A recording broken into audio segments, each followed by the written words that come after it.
Morning po. Good morning, sir. Ikaw present ha.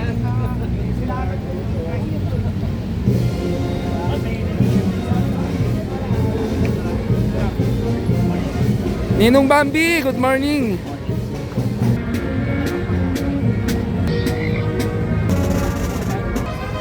Sir Ernest Ramil, mga kababayan.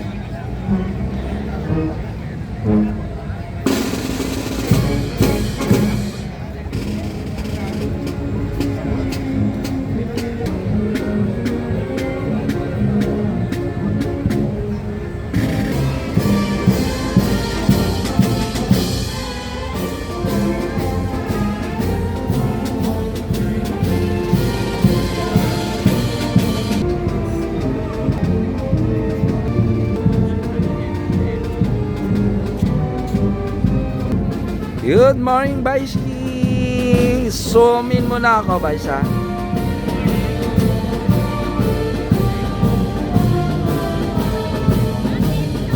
Nandito na ang ating buting Yormis ko kasama ang ating Baiski at syempre mga empleyado ng ating lungsod na Maynila. Patulo mo!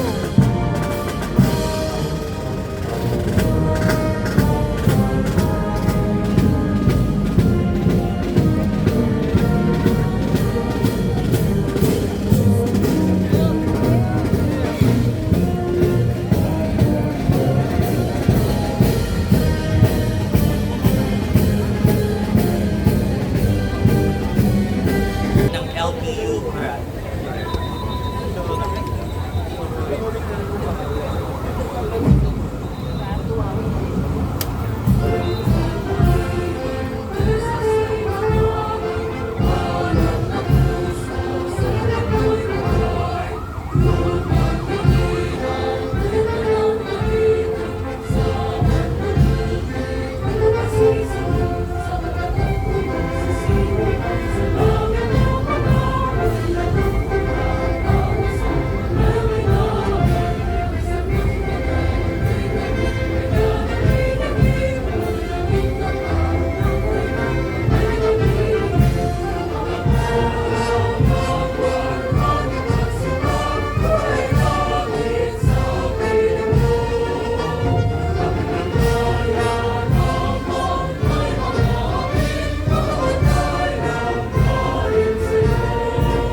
Susi yan, ha? Yan kung minsan merong siring yan.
Itaas po natin ang ating kanang kamay para sa...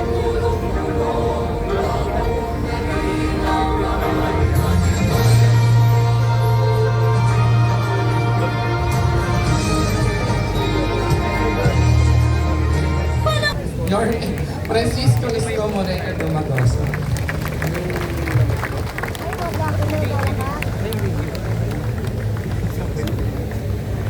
Ayun na, si Yorme pumunta na doon.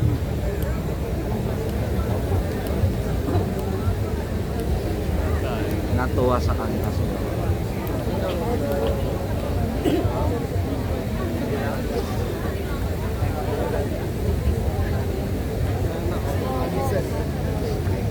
Sana all nakatutok sila doon. Talo na naman si Ponce. Nakatutok yung mga iba doon. Maraming salamat, Director Leno, at ang ating mga kabataan na naglilingkod sa bayan, sa Youth Bureau. Palakpakan natin sila. Nung hindi po ako napupuyat, ganun po ang boses ko, katulad ng mga taga-Lyceum. Napuyat lang ako. Kaya napupuyat, tigilan. Makakasira ng singing career yan. Kaya po napasayaw na lang ako dahil inside.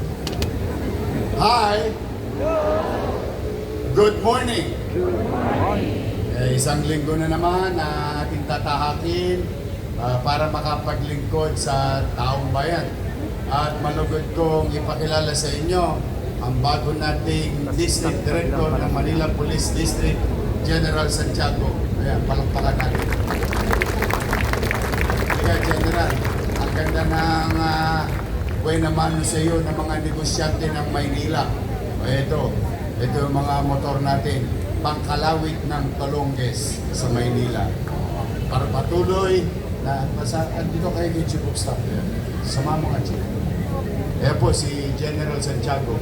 At I'm proud to say and I'm happy for him that the former District Director of Manila Police District is now sent to be a Regional Director in Region 7.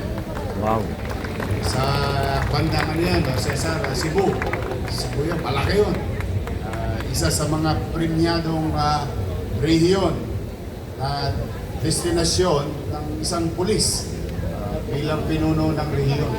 Kaya to General Abad and your team, thank you very much for your service to the people of Manila, and welcome on behalf of the people of Manila, General Santiago here to lead our strong, brave, and respectful men and women uniform personnel of Manila Police District. Welcome, General Santiago.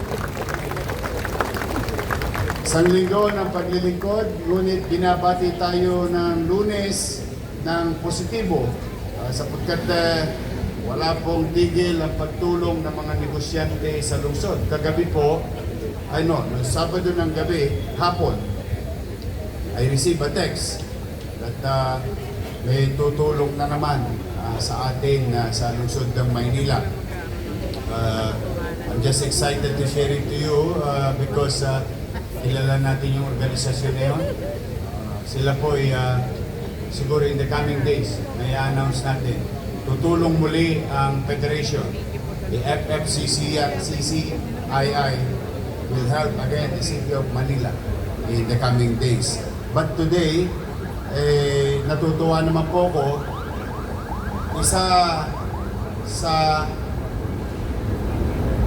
malalaking taxpayer ng City of Manila, particularly sa Tondo, Maynila. Bata pa ako, bodega na po yung lugar na yun. Ito po ay sa Velasquez area. Nakaramdam po sila ng mabilis na tulong ng pamahalaan sa kanilang negosyo. At nagkaroon sila ng kapanatagan muli or what you call certainty in doing business in the City of Manila. At ngayon palalawigin pa nila ang paghahanap buhay sa lungsod, which will provide more jobs for the people of Tondo in that geography or place of business ng mga negosyante dito. Sa tuwa po nila, sa sobrang tuwa nila, tumulong pa sa Maynila. Nasa harapan ninyo ang 20 units of NMAX from First Tondo Complex Association. Regalo nila sa atin yan. Nausog nalawayan ko. Natutuwa naman ako sapagkat ito'y magagamit. Pasigip ng pasigip ang mundo ng mga Colonges dito dahil yung motor nila mahinang uri. Yung motor ng pulis, pambardagulan ho itong NMAX. I think marami sa inyo dito nakamotor. Nakaparada ho kayo dyan sa cruceros eh. Talagang very specific yung request kong brand and power of two-wheel vehicle that can be utilized by our men and women, uniform personnel of Manila Police District. To President Hazel Melon, Vice President Flores Pua, and Mr. Edward Tio, and board members of the association, on behalf of the people of Manila, thank you very much, sir. Palakpakan natin ang First Tondo Complex Association. No Biyernes, si Director Padilla ng Manila Health Department tumanggap din ng donation sa Rotary para sa NICU. Yung tawag din doon, ventilator. High-end na dalawang machine. Ventilator. Thank you very much, Grace. To Mr. Tio at 10 ng iyong mga kasama, sana sa Mayo mabasa kayo ng ulan. Dumami pa kayo. To Green Cycle Innovation, donated by Green Cycle Innovation Inc., Jose Andres Rueda, CEO, Troy Serapica, COO. Sila po ay nag-donate ng Comprehensive Wastewater Treatment and Environmental Compliance Program of the City of Manila valued at 3 million pesos and offered no cost to the city government. Thank you very much. Ito po ay pilot project na gagawin within 16 days. At natutuwa po tayo. Tayo po ang una nilang sasampulan ng bioremediation wastewater treatment technology sa ating Manila's public market, Paco Market and Dagonoy Market. Thank you very much, Mr. Jose Andres Rueda and Troy Serapica.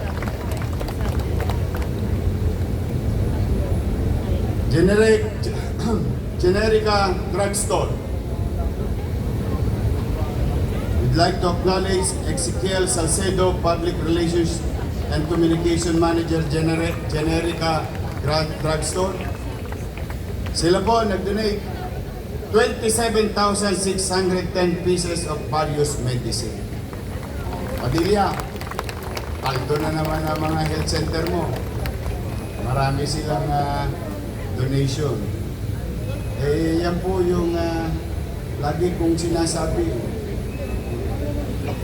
Sabi sa inyo kapag iniwas ninyo ang inyong sarili sa pakikihalubilo sa pamumulitika nang wala pang panahon ng politika, ay mas maraming tao ang gaganahan na makiisa o mag-participate, tumulong sa ating pamahalaan para sa paglingkuran ng ating mamamayan.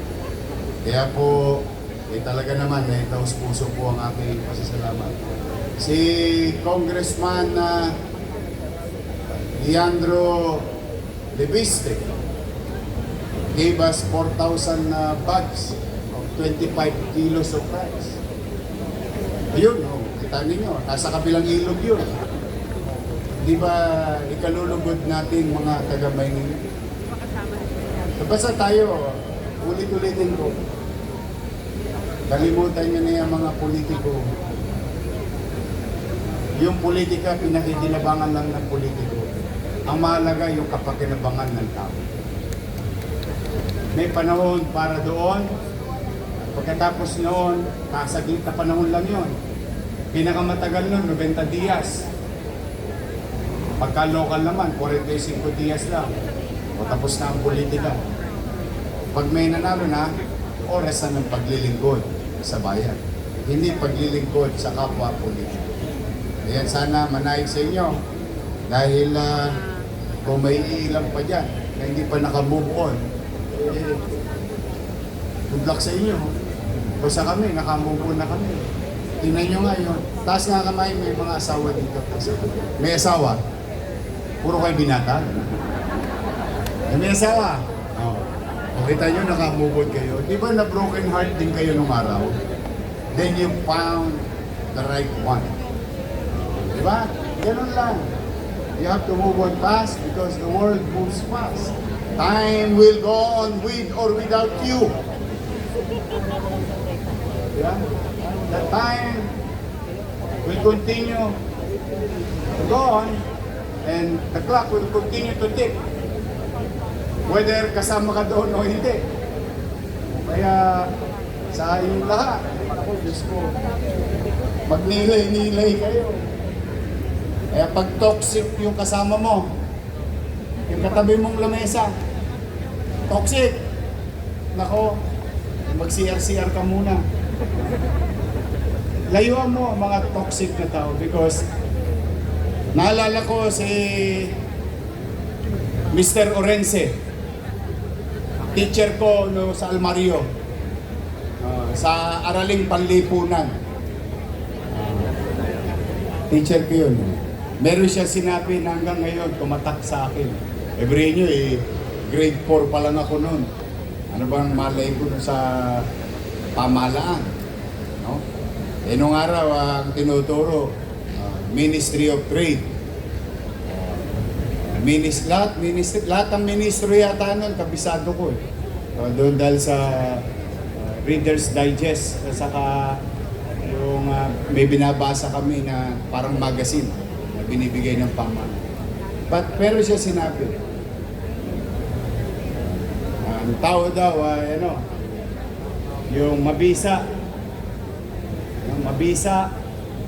sa tao ang impluwensya kung ano nasa paligid. Kung toxic, mabisa rin na toxic ang buhay. Kaya, iingatan ninyo. Iingatan nyo lagi ang inyong environment. Sa loob ng bahay, sa komunidad, o sa lugar natin pinagtatrabahuan. Good vibes lang.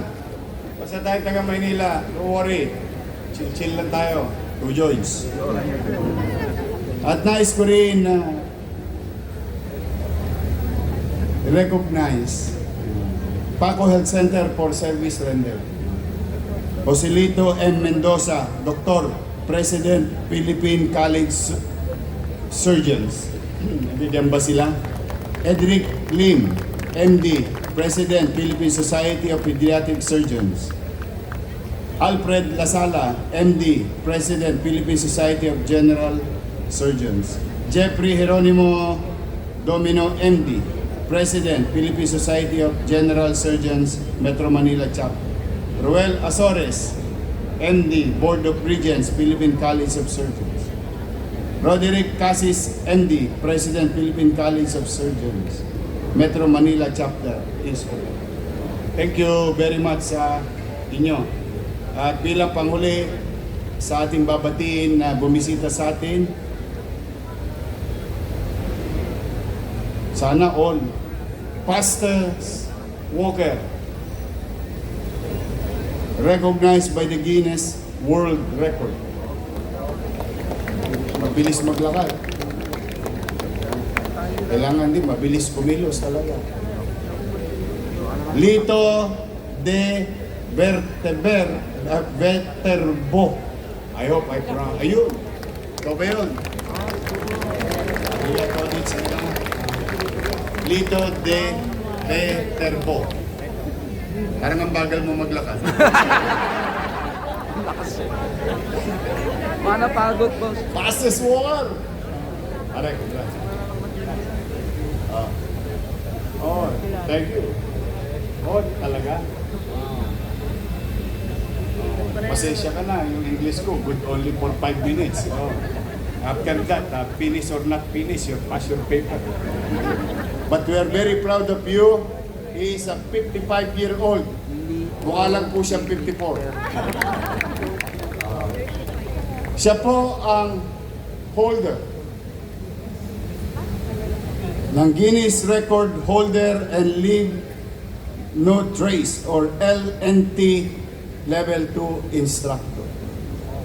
55-year-old mountaineer walked the length of the country from Maira-Ira Point in Pagudpod, Ilocos Norte to Tinaca Point in Glan Sarangani Province.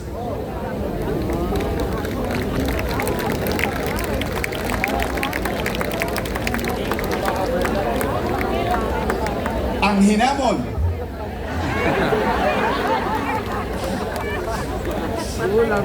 Sa tanggalan ng kompyo. Grabe to, no? It took him, the journey took him 147 days, 1 hour, 39 minutes, and 53 seconds, earning him this extraordinary record. Sana all. Yung may mga rayuma dyan, saka anong tawag yung gout. Yan, si city administrator, puro gout yan. Si Wardy. Ito, Wardy, oh. Bake to lang ang ito, saka kadla. Ayos na. Kasama niya si Lisette Vizcara, level 1 instructor. Andyan. Hi, Lisette. Joan Quintos ng Adam University Faculty and LNT level 1. Yun, level 1 instructor. Rain Lay Peruna and Cherry Jean Rosal, former presidents of Mountaineering and Exploration Society of Adamson University. Sumama kayo sa ko.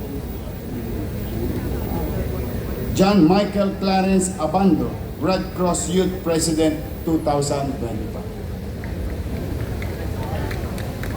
Palakpakan natin siya. Si Lito, at 55 years old, can be an inspiration to each and every one of us. Ian, Crucial Ian Nieva.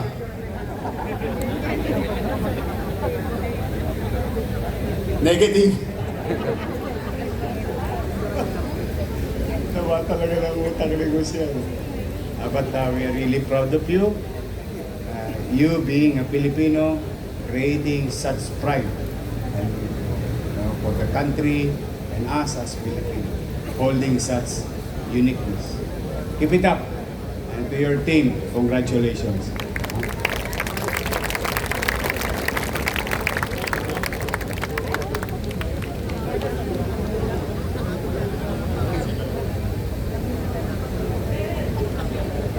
Next time daw, sasama talaga si Ian. Again, today, we will continue to deliver the 10 kilos biyayang bigas para sa Maynila na binigay ng Office of the President Ferdinand Bongbong Marcos. This is 80,000 individuals will benefit from this in the next 6 months. Kaya meron yata napabalita yung binigay ni Leandro Lebiste na 25 kilos, ni-repack daw natin na 10 kilo.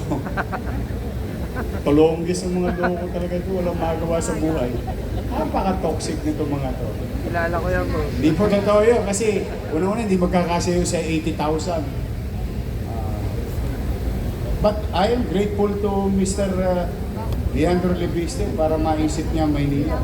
At mo si Gio de la Puente, ang ngiti, ang gantenga. Makinabang, HW, BNW, BNS, sorry, BNS. I mean, you have to give it to the guy. But that is far different from what the President gave us, and I'm grateful to it. Anything na kapakinabangan nyo, hindi ako magdadala. Kahit sinong taong darating dito, basta kapakinabangan ng Tagalungsod. Mauna muna kayo bago ang politika ko.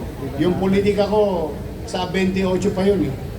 But for now, I am obliged to fulfill and perform my obligation, duties, and responsibilities to 2 million Manileños. That is my job. And we will continue today to deliver to the working class. At sisiguraduhin ko, kayong mga nakikinig dito, matitikman nyo din yon. Sigurado ako, dahil kasama kayo sa listahan. Listahan ng maliligtas. Bambi, gusto mong maligtas, magpatala ka. But I'm really happy, despite of all our challenges, may mga mabubuting tao. Breve, tumanggap tayo ng 5 milyong fleet card para sa ating mga rider. Tapos kinakantahan ka ng magagaling na taga-Lyceum.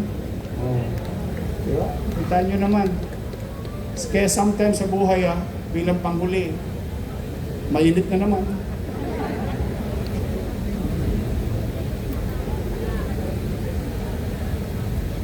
With all the problems in your life, in our life, marami tayong hinahanap, marami tayong pinapangarap. Minsan natutupad, minsan hindi. Minsan napopusrate ka na. Gusto niyo yung sumaya? Taas ang kamay ng gusto sumaya. Gusto sumaya? Promise. I'll teach you one trick. A very simple one. And I think you know it already. But sometimes it's good to remind you. Magpasalamat tayo kung ano meron tayo ngayon sa harapan natin. When you start and learning how to appreciate things, wala ka nang hahanapin pa. Yung ibang pinangarap dumating ng kusa, bonus na lang. You will be a happier person. I'm telling you this because I've done it. Kaya sinishare ko lang sa inyo. Kaya pag ako'y nalulungkot, ang iniisip ko na lang sa sarili ko, nung araw nga kinakain ko tira ng tao sa basurahan. Sinong gustong kumain ng tira ng tao sa basurahan? Ang masarap naman, Jollibee. Chicken Joy sa umaga, Chicken Joy sa tanghali, Chicken Joy sa hapon. Pagdating ng alas 3, meron pa akong champ. That's why I'm really happy seeing these challenges in our lives na maswerte nga ako eh. Sino bang mag-aakala na ang basurero pwede maging mayor ng Maynila? Yeah. That's why I'm sharing you some things. I think alam niyo naman yun. Kaya lang, minsan, parang magulang ba? Alam niyo yung nanay natin minsan makulit. Yung tatay natin makulit. Pinapaalala sa atin. Pero sa totoo, kahit na kinikipit balikat natin yung paalala, pero sa totoo, tama yung nanay ko eh. Tama yung tatay ko. Learn how to appreciate things and be grateful about it. Your health, whatever and wherever you are, I think you will be a happier person or individual. And the good thing, and I've been saying this over and over again, and I will not stop saying this, the best thing that we have today is we were given an opportunity to be of service to our people. Namnamin niyo yun. Namnamin niyo. So, sinong gusto sumaya? Ikaw ba? Gusto mo ba talaga sumaya? Ilan taon ka na ulit? Senior na. Gusto ko talaga, hanapan niyo nga ako. Date ko naman si Jess. Ay, byuda raw, nagbo-volunteer. At least, may experience na. Ikaw ba may experience? Ikaw ba may experience na? Sa buhay. Huwag kang gumaganon. Masama yan, baka hindi nila maintindihan. Ikaw pata, malisyoso ka talaga. Good morning! Ay, mag-iingat kayo ha. At ang wish ko ngayong linggo, bigyan kayo ng Panginoon Diyos ng malusog na pangangatawan. Mag-iingat kayo't mainit. Uminom kayo ng maraming tubig. Ha? Iingat niyo yung sarili ninyo dahil mamaya, pagdating ng alas 5, lagi niyong isa sa puso't sa isip, may nag-aabang sa inyong mahal niyo sa buhay. Kaya kailangan niyong pag-ingatan ng inyong sarili. Muli, pagpalain nawa kayo ng kung may kapal. Happy Monday! Maraming salamat. Manila! God first. Thank you.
Sir Ramil.